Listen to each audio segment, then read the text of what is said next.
From the historic desk. Man too horny to remember which secrets were real. Accidentally blows entire Russian spy network.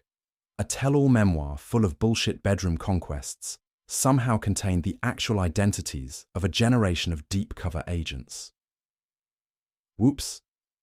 Some guys just cannot wait to tell you about all the ass they supposedly got.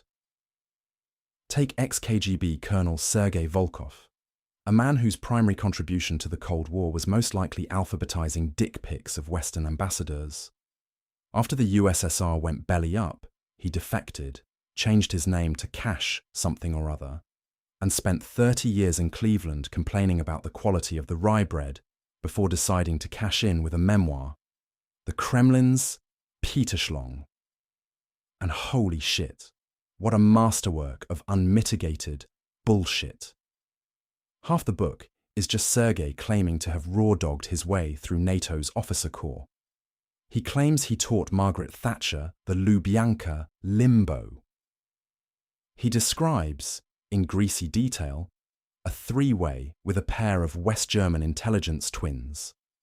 It was, by all accounts, the literary equivalent of a used condom, a sad, embarrassing mess that everyone in the intelligence community rightfully ignored. Here's the thing about liars, though. They get lazy. To pad out his 400 pages of sexual braggadocio, Sergei invented a whole-cloth spy network.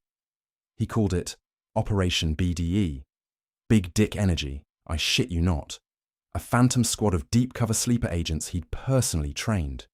Needing plausible cover stories, he just picked shit he saw on American TV. There was Sparrow, a yoga instructor in Santa Monica. There was Badger, a micro brewer in Portland. And my personal favourite, Moose Knuckle, an antique weapons dealer in rural Vermont. Sergei pulled these details directly from his ass, probably during a commercial break for a reverse mortgage ad, and sent his manuscript off. The publisher's fact-checkers, bless their hearts, probably took one look at the chapter titled Anal in Angola and just fucking gave up. The book landed with a wet thud in 2026, selling maybe a few hundred copies to lonely weirdos. But then a funny thing happened. A yoga studio in Santa Monica burned down under mysterious circumstances. A Portland brewery exploded, taking out a whole city block of artisanal pickle shops. And an antique weapons dealer in Vermont vanished, leaving behind nothing but a cryptic note reading, "Fuck you, Sergei."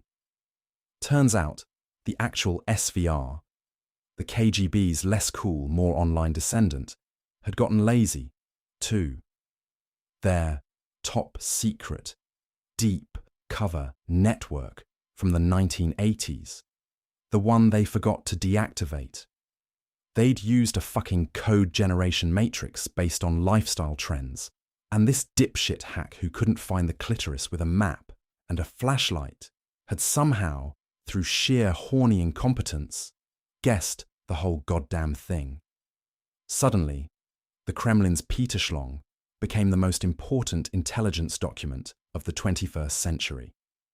CIA analysts, who'd been using it as a gag gift, were now poring over chapters about Sergei's pungent farts in a Berlin safe house, trying to decode what it all meant.